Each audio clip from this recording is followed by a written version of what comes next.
am here with Sally Arnold, and we are here to have a heart to heart about motherhood, about the ups and downs, about everything going on in the world right now, about the stress that some of us are feeling. And I brought Sally on because through some of the really high stress things that I've dealt with this year, Sally has offered me some amazing words of wisdom. She has a new book out, and all I can say is that if this book is as good as her wisdom on the phone when she's coaching you through these hard times, that this book is going to be amazing, and I cannot wait to read it. So I have her here. We're going to discuss some of it. Before we jump in, we are going to announce our Mary Ruth Organics winner that we're doing a giveaway with Mary Ruth Organics for our empowered moms. And the winner is Quotes of Compassion. So you are the winner of the daytime, nighttime, and probiotic. So congratulations. And we're going to jump on. Sally, would you just introduce yourself and tell us about your book? Okay. Well, hello, everybody. I'm really, really honored to be here. Kimberly, thank you for the invitation. It's being a mama is our hardest work, and I say that with a little bit of experience.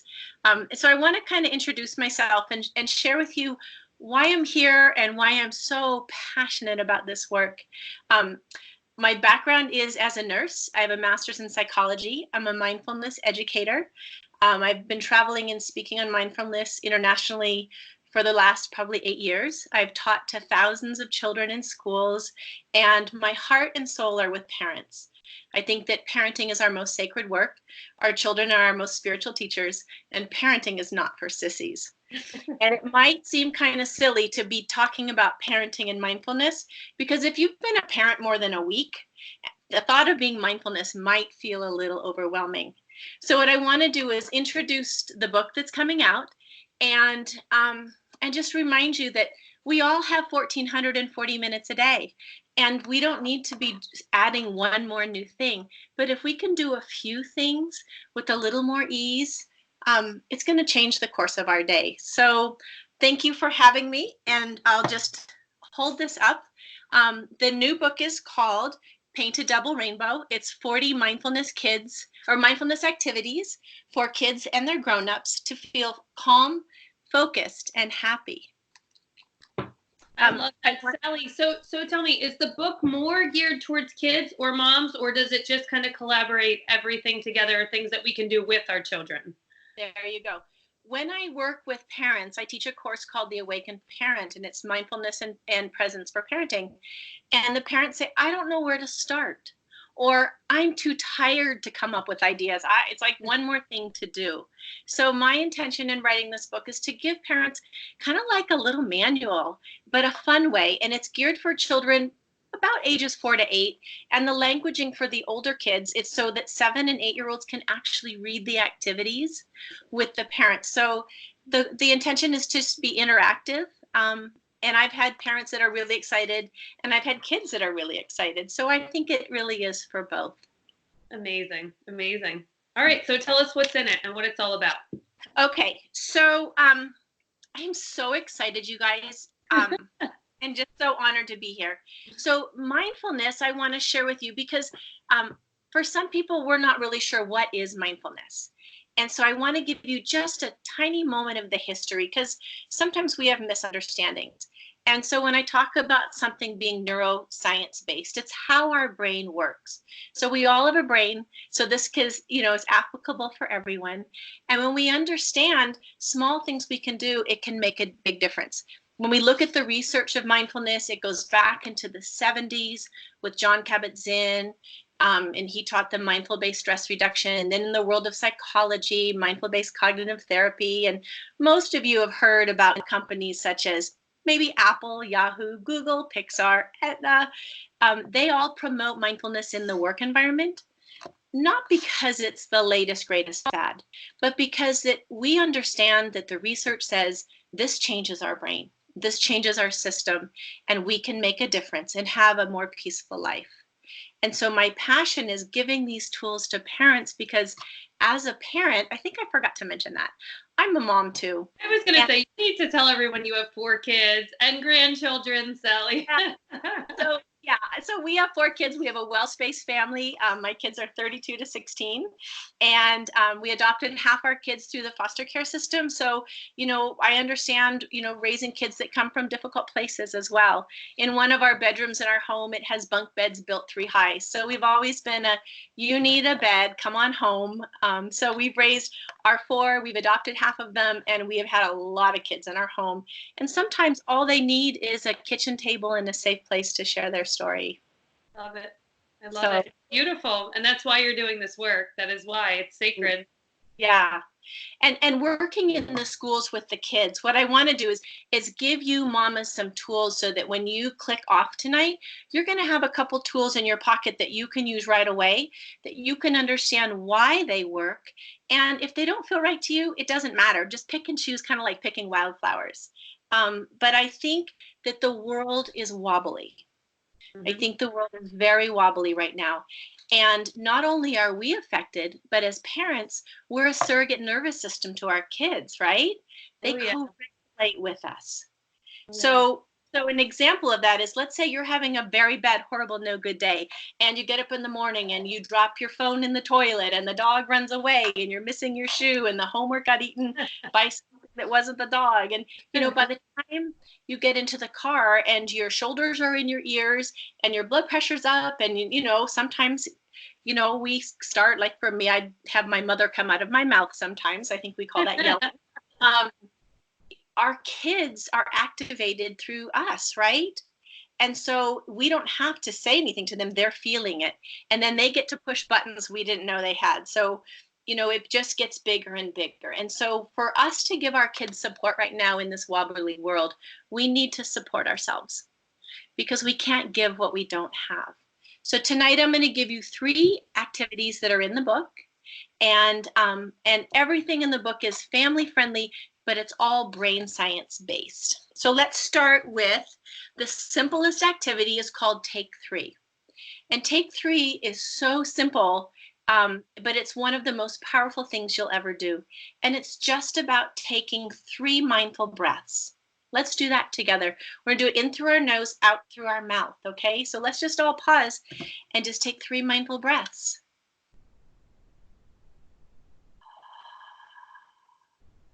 And again.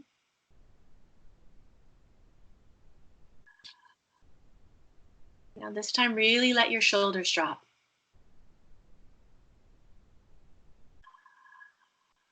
Good job. That's all it takes to reset your nervous system. So when we take 3 mindful breaths, we are actually oxygenating every single cell in our body. It's that simple. And a lot of people say, well, I don't have time to practice mindfulness. And I don't have time. And I can't teach my kids one more thing. And of course, I understand that. But when you drive, you go to a stoplight. What can you do? Take 3. When you're doing dishes and your hands are all soapy, you can just pause and look at those shiny bubbles. Take 3. Taking 3 is great for transition times. Kids are playing toys and it's time to go to dinner time or homework time. Just that transition time. Hey guys, let's take 3. Now, mindfulness, I want to clarify, is never used as a punishment, like you go take 3. It's about an invitation to come home to ourselves. So taking 3 mindful breaths is the simplest tool because the breath is the foundation of mindfulness, right? And so we'll start with take 3. And then any questions so far? I was just going to say, I love that because it's not another thing for moms to do because none of us need that. Oh. It fits right into what we're already doing. And that's the beauty of what you're teaching. And I think that is so valuable to all of us. Well, and what happens is when we spend less time correcting and redirecting and corralling our kids, this harmony starts. So let me just give you an example. In one of the schools I taught in, we started in 2015, and we did statistics. And this was a tiny but mighty rural school. I live in California in the Sierra foothills. And this school has, I think, 90-something%, lunch program for the kids, socioeconomically so deeply challenged. Really, really a tough place. So when we brought mindfulness in, I worked with all the teachers, worked with all the kids, and worked with parents. In March of 2015, this tiny but mighty school had 60 detentions. So this is a little school, kindergarten to 6th grade, right? 60 detentions in a month is a lot. We integrated our mindfulness program. We watched our numbers, and you fast forward exactly 1 year to March of 2016, they had 9 detentions. Wow. Wow. That's amazing. Amazing. Just giving the kids the tools to learn how to, these are the tools that we need in this world. I say it all the time. The preschool kids, the kindergarten kids, they're all like reading and writing and math and all of these things that they have to do, but no one is giving them these life skills. I see my own son, he's in pre-K, and I notice this little twinge of anxiety in him. And I'm like, okay, it's time to give him some tools that he's not learning in school and he's probably never going to learn in school. Right. So this is all so important for all of us, not just for the moms, but for the kids, for both. I mean, and that's why I love how this book is written to both. It's really exciting. Thank you. And you're so right when you speak of anxiety in the schools. I've been doing this kind of poll over the years, and I'd ask the kids, raise your hand if you have a hard time sleeping. And in my classes from under 5th grade and down to TK, I would have as high as 50% of the kids raise their hand. In my classes from 5th grade on, 99% of the kids raise their hand between insomnia, hard time sleeping, waking up at night. Stress is ubiquitous. It is everywhere. And our kids are so sensitive that they see what's going on the TV. They feel the stress we feel. And how do we hold our stress without blaming ourselves? Like, well, gosh, if I didn't feel stressed, then my kid wouldn't be stressed. That's not what I'm saying at all. It's understanding that we're so deeply connected with them that how can we celebrate that connection, celebrate imperfectly perfect parenting, and give ourselves a break and tools that are neuroscience-based that work. I was going to say too in the beginning, and I forgot to say, Sally and I met through Anthony William, through Medical Medium. We met at one of the events, and you know, we've talked a lot about the diet and the lifestyle and the supplements and all the things that bring the nervous system back into balance. So I just feel like this is such a perfect fit for everything that we're already trying to do. We're trying to nourish the kids and get them to eat well so that their brains work properly and all of that. And it's just such a perfect fit to help the moms that are also trying to keep their nervous systems calm so that they can function and do all these things for the kids. So it's just such a beautiful blessing. It really does feel like a good compliment. You know, it's not saying we're body and mind, right? Right. We're a whole, right? Yeah. You know, it's so funny when we think about the journey of mindfulness back in the 70s, you know, mindfulness wasn't a thing. And so neither was exercise. So like if somebody opened their front door and went for a run, and Kimberly, you're a runner, think back how weird it must have been for somebody to open their front door and go for a run, and like a bear wasn't chasing them. Like, why would you do that? Right? Like people didn't go run. And fast forward to, we understand how important physical exercise is for the body. And now research has shown us how important mindfulness is, and stillness and meditation is for the mind. And so they're equally as important. And then when we're out of balance of one, so you add, you know, the physical exercise, the mindfulness, and the nutrition, I think that that's that trifecta that we can really come home to ourselves and be our best selves by implementing them all. Beautiful. So, okay, I want to show you guys a fun activity, and it's for the littles, but I have teenagers who have these too. When I wrote the book, it was really important to me that the activities were cost effective. So there's a few crafts. Everything is, you know, what you have in the house. There's a few little things to buy, and they're all very inexpensive. Or there's like hints, well, so, you know, substitute this for this. So one of the things I do with the kids is I make something called a star wand. And it's really basic. It's just a big old pipe cleaner. You can see that. And it has 6 stars. Now, if you don't have stars and you put hearts on, or if you put on, you know, beads, it doesn't matter. It's all about the breath and having something kinesthetic. So you just take your pipe cleaner, curl one little end, put on 6. Now 6 is important. Don't just put some on. I want you to really understand that 6 is really important. And then you just kind of twist the end. And what we use our star wands for is we bring all the little stars to one side.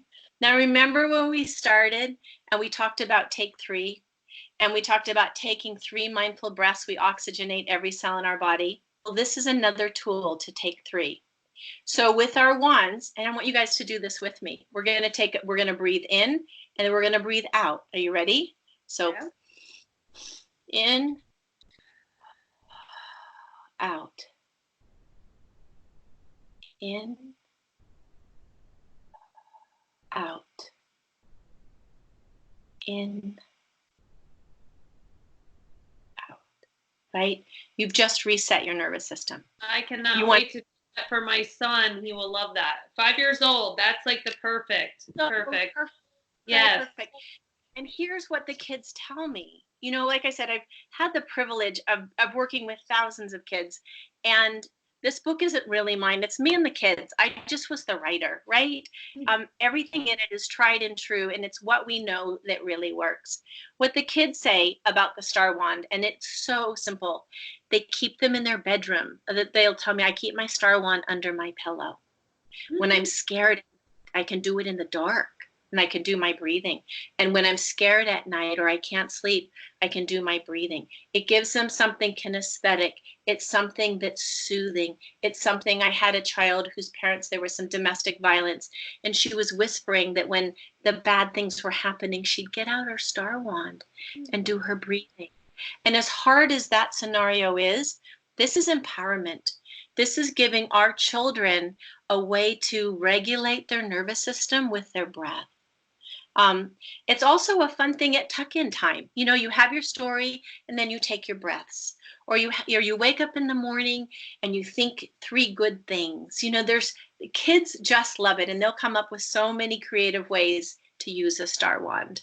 And that's one of I think it's so important because I think the kids today are just so overstimulated. Everything is a computer and a screen and this. And I'm not saying I'm anti-technology, but I'm against a lot of that. I think kids need to be running and doing these things. And having these tools is just another way that they can learn how to come back to themselves. I wonder how we would be if we were given those tools when we were young. I mean, it may have helped with some of the anxious situations that we've all dealt with as adults and even as mothers, you know, to be able to do that instead of freaking out the way we all have. You know what? But here's the thing, Kimberly.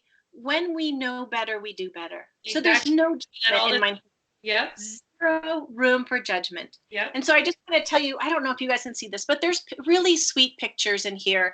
There's like an activity and then an instruction. So it's so user friendly. Yeah, when we know better, we do better. Yep. I think what I want to bring home is when we look at the statistics about mental health issues, 1 in 5 children across the nation right now has a diagnosable mental health issue. When we look at the suicide rate in the nation, the #1 suicide rate right now is youth ages 10 to 24. This last year, it went from 10 to 14. Parents, we've got to do things differently. We really need to. And it doesn't mean it's going to cost more money or take more time or be more extravagant. We need to put the busy down. We need to be okay with the messiness and the sticky bits of life. We need to practice self-compassion and come home to ourselves so we can be waiting when our kids need us, because we can't give what we don't have, right? And as a parent, it's something we all resonate with. We all resonate with this.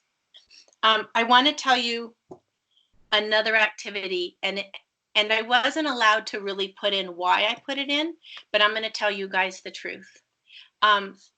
Working with the kids in the schools, and we had one day, it was a lockdown with a gun situation. And it rattled me. It really rattled me because I was, you know, with the kids and we were getting them moved and we were doing the lockdown. And I just looked at them. I mean, talk about dysregulated nervous systems, right? What do they do in that moment? What is their support? What do they have? What do we teach them? The school can't, it's too much. So as families, I want to give you one tiny tool. And if you do this with your children, they're going to have something that they can use. And I call it safe and sound. Because you see, the way mindfulness works is like, if you just stand and feel your feet on the ground, you're regulating your nervous system. If you take a breath, you're regulating your nervous system. So I wanted to give the kids a little verse so that when there's a lockdown or when their parents are having a hard time or when life is just really difficult, what can they do for self-care? And so it's a simple activity, and it's just teaching them a little verse. And it just says, this activity will help you feel safe and sound at any time. Practice it when you're scared or worried or simply want to relax. It'll bring attention back into your body and promote a sense of calm and safety. Practice this activity with your partner, and I called the parents partners or any loving adult is how it's set up in the book, until you can recite the safe and sound verse from memory. Because I want children to have this in their pocket. I want them to have these tools so when the unexpected life appears, they're prepared. So it's sitting or standing with both feet on the ground. Now, if they're under their desk or an earthquake or a storm or a fire or a, they can do this. Take 3 mindful breaths. All my kids know taking 3 begins to regulate our nervous system. Put your hand over your heart. I want you guys to do this with me. Let's just be like the kids, okay? So we'll take 3.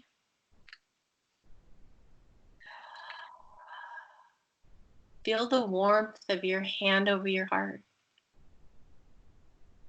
Your brain doesn't know if it's you or someone else, so you're actually getting the same benefits of a physical hug. How nice is that in an emergency? One more breath. Now, I invite kids to close their eyes, but a child coming from a background of trauma, closing their eyes isn't always safe. So I always say it's an invitation to close your eyes or just gaze down softly. And say these words out loud or in your mind. And as families, I would encourage you to practice safe and sound with your children. Make it fun. And then when they're on their own, it's a verse they can have. And all it is I feel safe, I feel sound, I feel my feet on the ground. Say that with me. I feel safe, I feel sound, I feel my feet on the ground. I love that. Right? So there's a rhythm. So that's how our brain works. That's how we regulate. So if there's a crisis, I feel safe, I feel sound, I feel my feet on the ground. Right? They're regulating themselves through the touch, the somatic experience of their feet on the ground, the verse, warmth on their hand on their heart is almost as good as you being there. Not the same, but it is something they can do. And then we say, repeat these words at least 3 times, finish with a few mindful breaths. And then it's an invitation to parents. When would you use safe and sound? Share your thoughts with your partner. Last weekend, I had the privilege of speaking at a conference in San Francisco for 150 nursery schools and parenting co-ops. And there was a beautiful speaker there who wrote a book called Unselfie. Michelle, I can't remember her last name, but she's amazing. And she shared a story that made me feel like this exercise is even more important. She said that she was working in a school and there was a mom who was sharing with her a story of her son's best friend had cancer. And when she had to tell her son that he died, his son's response was something that she never imagined. She said, "What do you mean he died?" And the mom was saying, "He died of cancer." And the son, who was in 3rd grade, said, I didn't know kids died of cancer. And the mom asked, "What do you mean?" And he said, "I only thought kids died from being shot by a gunman at school." Oh, my goodness. We need to wake up together. Yeah. We need to show up for our children in a new way because they're navigating a world we weren't part of. No. We didn't bring children into this world to have them be raised in the world we grew up in. So we have to be a little more diligent and come up with some other ways to meet them and prepare them. So writing Paint a Double Rainbow is a privilege and a joy, but I think it's also a necessity. It is a necessity. And that's why I wrote it. Yeah. Beautiful. Amazing. Sally, thank you for sharing all of that. It's so valuable to everyone, moms, kids, both. And like I said before, I think the fact that you can do it with your children is, even better, because as you know, when you're a mom, the free time is just not, it's not a thing. So It's amazing. And I thank you so much for sharing that. Is there anything else you want to share about the book? Do you want to talk about your giveaway? Do you want to? Absolutely. So, a couple of things. My business, I forgot to mention, is called Mindful Compass, and when I teach parenting, it's about coming home to our parenting compass. That we have it. It's built in, and so we get to learn to use it and trust it and navigate with it. And so, at the bottom of my little, I'm still learning all this computer stuff, you guys. At the bottom of my bio is a link, and the book can be ordered now. And the pre-orders, I think, get free shipping. But Kimberly and I wanted to do a giveaway, and give one of our friends today one of the books. So I think what we had talked about is maybe we'll just have you guys make comments, or make some comments, and then ask us a question. Ask a question in comments, or make a comment, and either I'll answer or I'll tag Sally and she can answer. And and we'll choose someone from the comments. Yeah. And so, I think we're going to do the giveaway on March 17th, which is, we're kind of like playing little leprechauns, and it's St. Patty's Day, and it's also the day the book is released to the world. So that's our plan. I hope I've been able to give you a couple tools. And dear parents, the one thing I ask of you is to please be gentle with yourselves. So thank you, Kimberly, so much for inviting me on and to share a little bit of what's going on in my world and get to spend some time with you again. Sally, thank you so much. Thank you for the reminders, because like I said, all of us moms need that. As you know, the days are long, and that's the years are short. I'll just say it. But some of the days are really hard. So I think that all of us can use these tools, and I cannot wait for this book to come out. Thank you so much for sharing with us. All right. Take care. Bye. Bye-bye.